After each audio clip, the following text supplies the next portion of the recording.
comedy sequels are very difficult to pull off successfully. Often, the humor that worked so well the first time around can feel forced or lacking in a follow-up. Sometimes you just can't recapture the magic. Phil, I think it's happened again. Ella, what did you do? I didn't do anything, I swear to God. But sometimes a sequel manages to become a classic in its own right. And sometimes a film that features an electrified cat, a kidnapping, an unstable man with a chainsaw, and raw sewage being pumped into a storm drain can become a beloved holiday staple. A film that families make sure to watch together every December. The film we're talking about is National Lampoon's Christmas Vacation, a comedy sequel that deserves to be revisited regularly.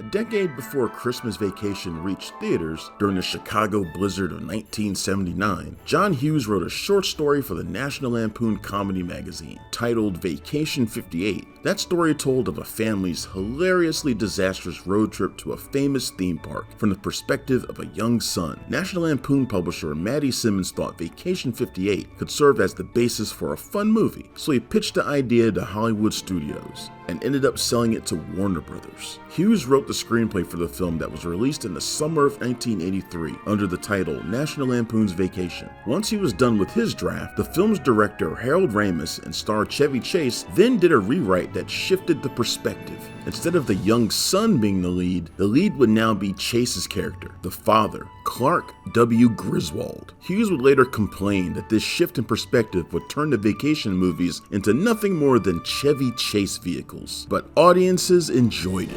And stories feel perfect and powerful, because here they are. And if you like classic films like Vacation, you should subscribe to the JoBlo Originals YouTube channel to get fresh movie-related content throughout the week. Pardon me. I wonder if you could tell me how to get back on the expressway. Hey, fuck your mama. Thank you very much. National Lampoon's Vacation was such a big hit, Warner Brothers wanted another sequel, fast. European Vacation, which would follow the Griswold family on a tour of London, Stonehenge, Paris, West Germany, and Rome, was greenlit for a summer 1985 release. Well, you go back the way you came, and you just keep going to...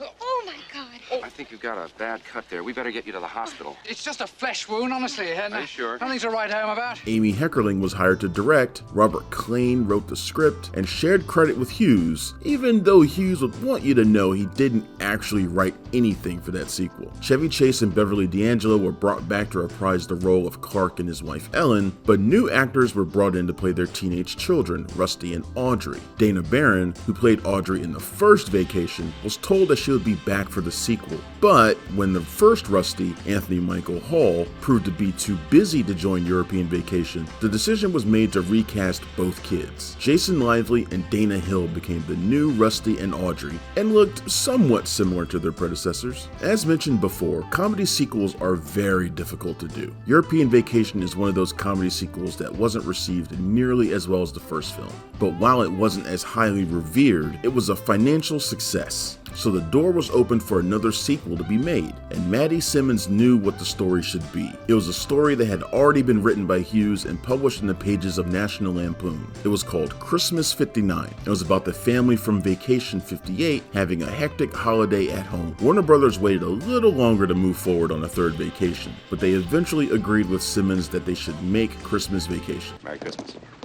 Merry Christmas. Kiss my ass. Kiss his ass. Kiss your ass. Happy Hanukkah. And this time, they really wanted Hughes to be involved. By this time, Hughes was known as a highly respected and successful comedy director. Since the release of the first Vacation, he had already directed 16 Candles, The Breakfast Club, Weird Science, Ferris Bueller's Day Off, Planes, Trains, and Automobiles, and She's Having a Baby. It is so choice. If you have the means, I highly recommend picking one up. Next up for him was Uncle Buck. He was doing just fine on his own. He didn't need to take part in another Vacation movie. He wasn't into the ideas of sequelizing his work anyway, but Warner Brothers was desperate for him to work on Christmas Vacation, and he agreed to do so because he felt Christmas 59 was an idea worthy of bringing to the screen, even if he would have to drop a prominent character from the story because they had already been included in 16 Candles under the name Long Duck Dong. no more Yankee, my wanky. The donga need food. He's drunk as a skunk. Oh, why don't you shut up, Fred? Shut up, dude. The setup is very simple. The Griswolds have decided to host the family Christmas celebration at their home this year. Relatives are going to be coming in from across the country to spend the holidays with them. We're gonna press on, and we're gonna have the happiest Christmas since Bing Crosby tap danced with Danny fucking Kaye. And Clark is determined to make this the perfect Christmas for everybody. This proves to be quite a challenge, as everything that could possibly go wrong during the days leading up to Christmas does seem to go wrong. And while Clark is dealing with all this at home, he also has trouble at work. He has been counting on receiving the bonus check his company sends out every year. He's going to be putting in a swimming pool and has already paid the down payment. But if he doesn't receive the bonus check, he's not going to be able to give his family that pool. Clark doesn't know that his boss has decided to send his employees something other than the bonus check this year. This adds even more stress and insanity to the situation at the Griswold home, which is already becoming a madhouse. In addition to writing Christmas Vacation, Hughes also wanted to produce it, so Simmons, who had produced the previous 2 Vacation movies, was pushed back into executive producer position on this one. Once the script was ready, Hughes sent it to the person he wanted to direct the film, Chris Columbus. Columbus had gotten his start as a writer, scripting classics like Gremlins and The Goonies. He made his feature directing debut with the comedy Adventures in Babysitting, which takes its characters on a journey through Hughes' beloved Chicago. Let me get this straight. You pay this woman to sit on babies? That's disgusting. I do it for nothing. The script for Christmas Vacation arrived at Columbus's door at just the right time, as he was hurting from the box office failure of his second feature, Heartbreak Hotel. Getting the chance to direct a Christmas comedy was a dream come true for Columbus, so he signed on. Then he had a meeting with Chevy Chase, and his enthusiasm for the project took a heavy blow. Speaking with Chicago Magazine, Columbus said, quote, "To be completely honest, Chevy treated me like dirt," unquote. We're at the threshold of hell! But despite that issue, he stayed on the project and went to work shooting Second Unit. Some of the establishing shots of downtown Chicago that were captured by Columbus ended up in the finished film, but he didn't end up directing the movie. His second meeting with Chase was even worse than the first one. Worse? How could they get any worse? After that meeting, Columbus called Hughes and said, "There's no way I can do this movie. I know I need to work, but I can't do it with this guy." Hughes let Columbus drop out of Christmas Vacation. No problem. A couple weeks later, another script written by Hughes was delivered to Columbus, and it was another Christmas comedy, Home Alone. Columbus signed on for that one and had a major hit at the box office in the last months of 1990. Look what you did, you little jerk. Christmas Vacation had a December 1989 release date it needed to meet, so there was a scramble to find another director. Hughes considered taking the helm himself, but he was too busy working on Uncle Buck. Chase suggested George Roy Hill, who he had just worked with on the comedy Funny Farm. He felt that Hill, whose credits included Butch Cassidy and the Sundance Kid, The Sting, Slapshot, and The World According to Garp, was the best director he had ever worked with. Most folks just don't seem to have a taste for testicles no more. Testicles? Yes, ma'am. Sheep balls. That's right. Tell them why yours are so tasty. But Hill was also in his late 60s, so when Funny Farm received a lukewarm reception, he was ready to retire, and he never did direct another film. Uh-oh. Looks like we got trouble here. So the choice moved on from a filmmaker at the end of his career to one who had never directed a movie, Jeremiah Chechik, who had caught Warner Brothers' attention with his work on commercials and music videos. Chechik was glad to make his feature directorial debut with Christmas Vacation. Chase and D'Angelo were locked in to return as Clark and Ellen, and while Columbus had issues with Chase, it was D'Angelo that Chechik found difficult to work with. He told Rolling Stone, quote, "During the filming, Beverly and I really fought like hell, but when we did the DVD commentary, we had the greatest time together ever. Who knows how this all works," unquote. With the leads already on board, Chechik had to build a supporting cast around them. Several characters are family members we hadn't met before. Ellen's father, Art, and mother, Frances, Clark's father, Clark Sr., and mother, Nora. I hope you kids see what a silly waste of resources this was. The idea was to fill these roles with strong character actors who had soulful natures combined with a quirkiness, and a great ensemble was formed. E.G. Marshall and Doris Roberts as Ellen's parents, John Randolph and Diane Ladd as Clark's parents. None of these characters have a great deal to do in the film, but they are present for much of its running time, and they all get laughs along the way. Beautiful, Clark. Clark Sr. also has a nice heart-to-heart moment with his son when things appear to have fallen apart. Are you going to recite The Night Before Christmas? No. It's your house. It's your Christmas. I'm retiring.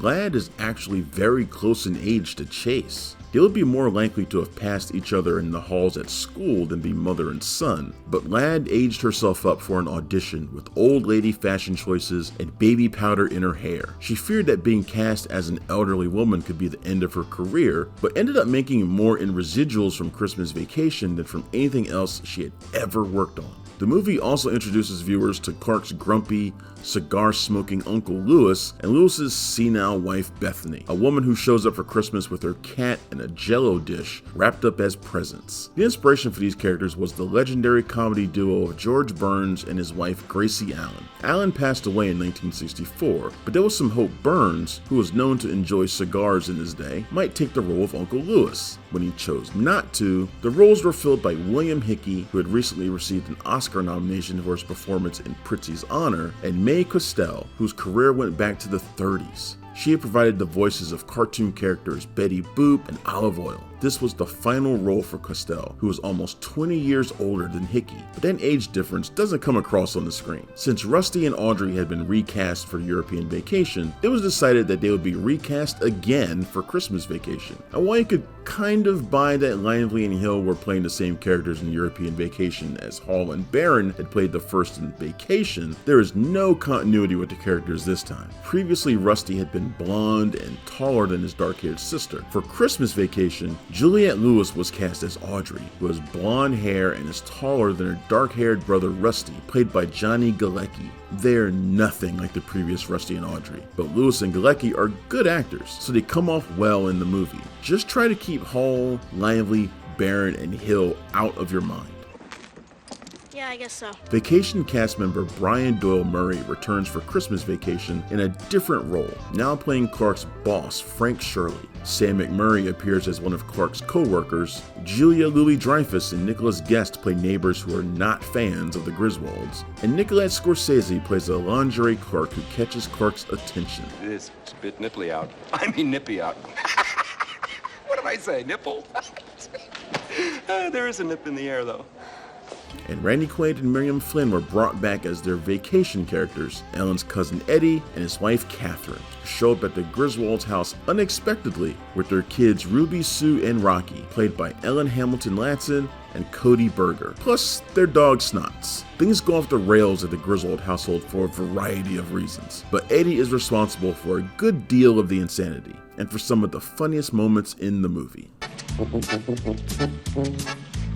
Merry Christmas! Dinner was full!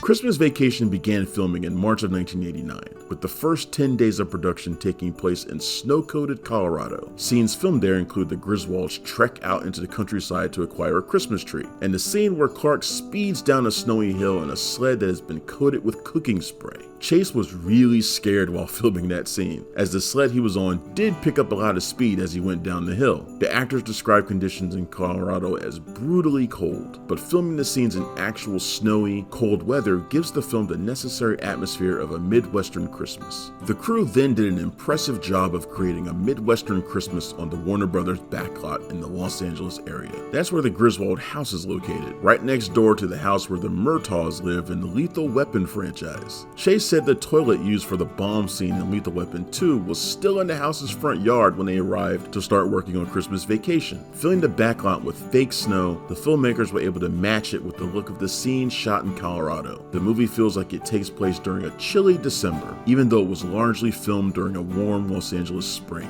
And while enveloping the viewer in its cozy, comforting holiday atmosphere, the movie also delivers some great laughs. Can't let it get out of the living room. Where's Eddie? He usually eats these goddamn things. Oh, not recently, Clark. He read the squirrels were high in cholesterol. Thank you, Catherine. Hughes scripted some hilarious dialogue for the characters, and Chechik also worked in some great sight gags. Chevy Chase and Randy Quaid both give genius comedic performances, with most of the supporting cast getting the chance to provide chuckles as well. The movie really lends itself to multiple rewatches, as you can catch new humorous moments from viewing to viewing, and the comedy is so well crafted and effective, it remains funny each time you see it, even if you've watched it every Christmas for over 30 years. Oh, look, if you need any help, give me a holler. I'll be upstairs asleep. Things do go over the top at the Griswold house, but at their core, the best vacation movies work so well because they're relatable. When Hughes wrote about the disastrous family road trip of the first vacation, you could tell he was drawing from personal experiences. And the same could be said for the hectic family holiday depicted in Christmas Vacation. Maybe a SWAT team never busted into the Hughes home because a dim-witted cousin took dad's boss hostage. Maybe the sewer never exploded because that same cousin pumped his RV waste into it. Maybe a cat never got fried by biting into the tree lights. But Hughes clearly knew what it was like to try to make the holidays pleasant for a house full of relatives. Chances are, there are people in Christmas Vacation who remind you of some of your own family members, and you might be able to relate to the scene showing the acquisition of a Christmas tree, or those depicting how much trouble it can be to keep a pine tree in your living room, the scene of sledding down a snowy hill, the family dinner scene, the dog getting into the trash, the scene showing Clark's struggle to decorate the house and keep all those Christmas lights up. Clark does go overboard with the decorations, wrapping the Griswold's house in 25,000 lights. This causes him a lot of grief. There's one moment where he gets so frustrated with the lights, he vents by beating the hell out of a display of Santa and his reindeer. Chase was so committed to this moment, he broke his pinky finger while beating up these decorations, but kept going until Chechik cut. If you have fond memories of childhood Christmases, the movie will really tug on your heartstrings when Clark finds himself trapped in the attic and decides to pass the time by watching old home movies. Chechik puts the Ray Charles song, That Spirit of Christmas, on the soundtrack to try to make you get teary-eyed right along with Clark, then quickly shifts back to the last when Clark's beautiful moment is interrupted. There are some great Christmas songs on the film's soundtrack. In addition to Ray Charles, we get Mele Kalikimaka by Bing Crosby and Here Comes Santa Claus by Gene Autry. There's also a nice score composed by Angelo Badalamenti, who Chechik hired specifically because you wouldn't expect the Blue Velvet and Nightmare on Elm Street composer to be hired for a Christmas score. And there's an original theme song performed by Mavis Staples that plays over the film's animated title sequence, a sequence the studio didn't want to pay for, but Chechik convinced them to by presenting an awful alternative of credits accompanied by a purposely bad song choice. Chechik also faced resistance from Warner Brothers when it came to the scene where Aunt Bethany's cat gets zapped by the Christmas lights. The studio didn't even want him to film that moment, but he would always tell them to check with Hughes about it. Then he would call Hughes to tell him he needed to be prepared to defend the cat scene. The scene was filmed, and Warner Brothers asked that it be removed before the first test screening. Maddie Simmons begged them to at least let the first test audience see the scene, so they let it stay in. After the screening, the test audience scored the cat scene as their favorite scene in the movie. That ended the discussion of whether or not it should be cut. That thing had 9 lives. She just spent them all. Woo! Christmas Vacation reached theaters on December 1st, 1989, and didn't open at number 1 because Back to the Future Part 2, which was released the previous week, was still in the top spot. It didn't reach number 1 in its second week either, because Danny DeVito's dark comedy The War of the Roses was released that week, and moviegoers wanted to see its reunion of Romancing the Stone duo Michael Douglas and Kathleen Turner. But Christmas Vacation finally reached number 1 in its third week, and remained at the top for its fourth week. Made on a budget of $25 million, the movie ended up earning over $74 million at the domestic box office, exceeding the $61 million made by the first Vacation and the $49 million made by European Vacation. The critical response was surprisingly subdued. There weren't many reviewers naming it an instant holiday classic. I think you've made a terrible mistake.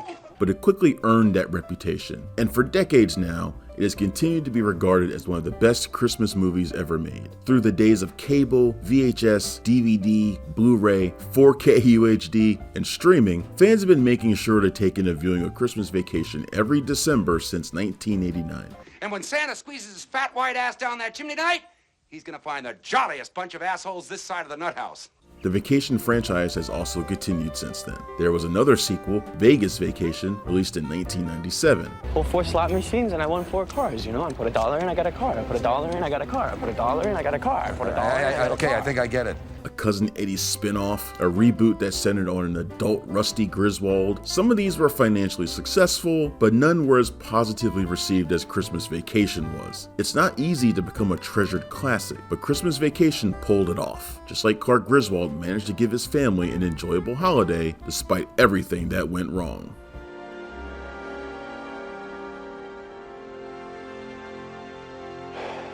I did it. Thank you for watching our show. If you like what you see, please subscribe to our JoBlo Originals YouTube channel. Tell your friends you like this sort of content, and turn on the bell to receive notifications for all of our latest videos. We're an independent company, and we appreciate all of your support.